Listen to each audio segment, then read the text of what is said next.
Hi guys, Christy again. This is a beginner's guide to starting a successful YouTube channel in 2020. I'm gonna show you how to start a YouTube channel, a successful one at that, in 2020. Now, if you know the story of my other channel called Mwende Kimondo that I usually use here a lot as a case study, I did not necessarily begin it in beginning of this year, February. But from beginning of this year, February, that is when I have seen most of the growth in that channel.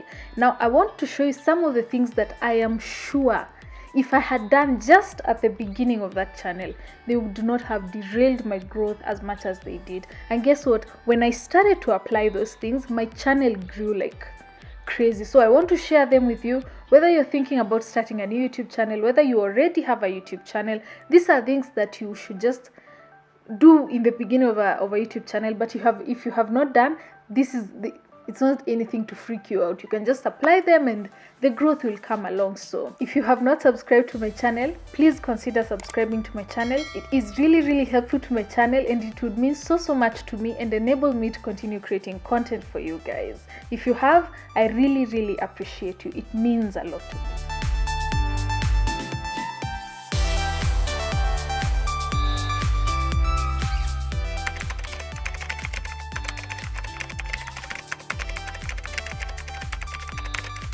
First thing you want to do to start a successful YouTube channel, decide the topic you want to talk about. Decide the topic that excites you, and then you want to niche down from there. The best way that I've found for niching down is think about your target audience, and then that helps you niche down better.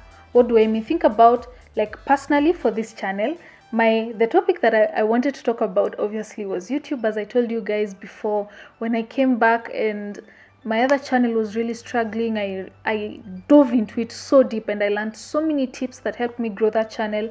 And I was like, this is something I can share. This is something I can tell other small YouTubers. So my topic is YouTube.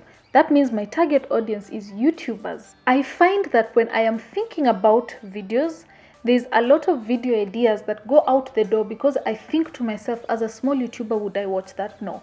But yet that video is in the topic of YouTube. Now, I know this whole niche down business sounds like I'm tying you down and like I'm limiting you, and it's like, Christy, like, come on, man. I want to spread my wings. I have had this tip somewhere. When you target everybody, you target nobody. Let that sit in. When you target everybody, you target nobody. It's going to be ineffective. It's going to be, you're not targeting anyone specifically. So targeting a specific audience is very crucial. It's actually limiting to not target a specific audience. Now, how do you decide the topic you want to talk about? I think you're going to hear me in this video saying sustainability so many times, it's going to wear you out. But I think it's such an important thing. When you start a YouTube channel, you want to be sustainable. You want it to be sustainable. You want it to be something that you can sustain. So I think one of the things to consider when you are deciding the topic you want to talk about is pick something that you are interested in, something that you don't think would ever bore you to talk about. Like when I started to look into YouTube and everything, this whole topic excites me. It excites me to think about how to make a YouTube video go viral, how to gain 100 subscribers, 1,000 subscribers, monetization. These topics excite me, so pick something that really excites you. Number 2, sit down and try to brainstorm at least 50 video ideas. Whoa, Christy, you better chill out, man. Like, what are these things you're telling me? That's going to give you a bit of perspective if the topic that you're choosing to talk about actually has content, or if it's just in your mind that this topic has content. Number 2 thing that I think is so crucial when you're planning to start a YouTube channel is you want to do your research. Do your research. You have decided a topic you want to talk about, okay? Like personally, I'll take you through my journey. I've decided I think this YouTube thing is something that's so interesting. I want to share this with people. I want to talk to people about how to do this and this and all that good stuff, yeah? And I've sat down and I've come up with 50 video ideas, all right? Now you want to do your research. This research, what it enables you to know is this a topic that people are actually searching, or am I imagining that people are searching this? Now, one of the most helpful platforms that I can ever think about for doing this work, or that was very helpful for me for doing this work, is Google Trends. Google Trends, you'll put in, let me show you guys. When you search Google Trends and find the Google Trends website, what you do, you come here and then go to Explore. This Explore allows you to add a search term, and then it's going to show you how predominant that search term is. When you come here, you can see it shows you if it's a breaking out topic. A breakout means a breaking out topic. These are percentages of how much it's rising in the past, whatever you have in the past 12 months. So this is such a helpful tool for you to search and find information that you're looking for. Another tool that allows you to do your research on your keywords and know if this is a topic that people are interested in seeing is a tool that is embedded in Google Ads. And I'm going to show you guys real quick. When you're on the site, you'll come and click on Tools and Settings as I'm showing you guys, and then you'll click on the keyword planner as you have seen me do. So you'll go to discover new keywords, and when you fill a keyword in here, for example, makeup. Let's say, for example, that's what you're interested in talking about, okay? So let's see how makeup performs, right? Or what are the other keywords that are linked to makeup. So when you put in makeup, it shows you that the average monthly searches on Google for makeup is 1K to 10K. It shows you bridal makeup is 100 to 1K. It shows you the competition. It shows you the top of page bid and the low range, the high range, but this is not what you're here. You're here for the average monthly searches to see the competition of it, and this basically gives you a good idea of if what I'm thinking about doing is actually a need in the market. Are people actually looking for this, or am I imagining that people are looking for this? Okay guys, the next thing you're gonna do now is pick a channel name. You could go with your name. You could go with a name that includes the niche that you're targeting. A lot of successful channels just go by their name. There's Leza Koshi. There's a lot of successful channels that just go by their names. There's a lot of other successful channels also who go by a name that includes the topic that they're in. I've seen a lot of DIY channels do this. There's a channel called DIY with Rachel Metz. There's another one called Modastrial Maker, and you could choose to go either way. What you should just make sure is that your channel name is simple enough, it's rememberable, and that it's unique. You don't want your audience confusing you with another person. You don't want to go and find a channel called DIY with Rachel Metz, for example, and then your name is Rachel M, and then go and say DIY with Rachel M. Your audience is likely to go. So you also want to make sure it's just unique to you. Your audience can remember you, your audience can find you, and that you're not going to be confused with another channel. As you guys can see, because obviously on my channel, you know the name of my channel.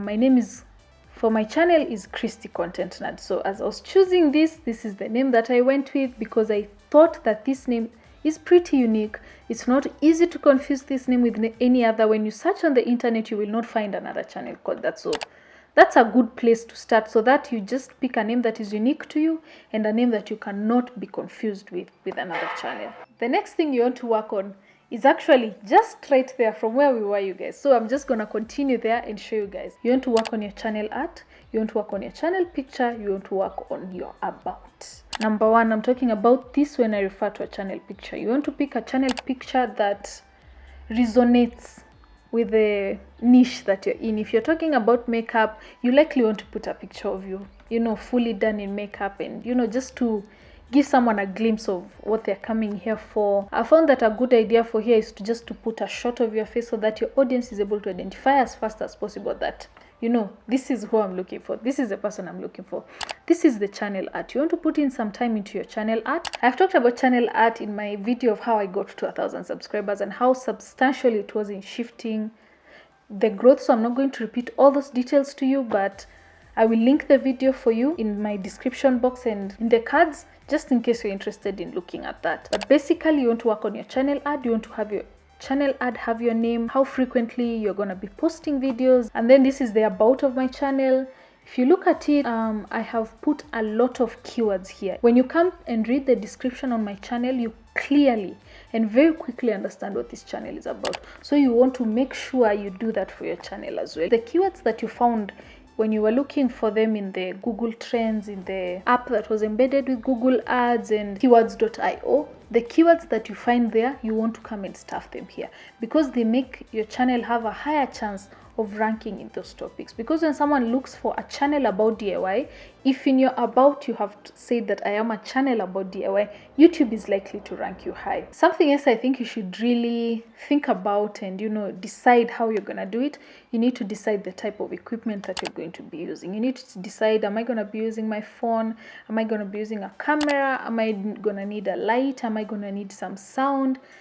You know, in whatever niche you're in, likely if you're doing makeup videos, that means you need a lot of light. So that might mean you need to get artificial lighting, or that you need to get a room with a huge window that allows maybe a lot of natural lighting to allow you to shoot. So you need to decide the type of equipment you need to shoot the type of videos you're thinking about. I also want to throw in a disclaimer here. You don't have to have a perfect camera or a perfect this or a perfect this to start. Here's something that I keep saying in my videos. I said this in my first video. I think I said it in my second video. Your first video that you ever do on YouTube, guys, hold on. Likely, even your first 10 videos are going to be the most embarrassing videos you've ever done. So the sooner you accept that, the sooner you free yourself and like you just let yourself get to it. As long as it's up to par, as long as, you know, the camera is shooting videos that are viewable, you can edit them, you can this, just get it started. Another thing you need to do is decide when you'll post.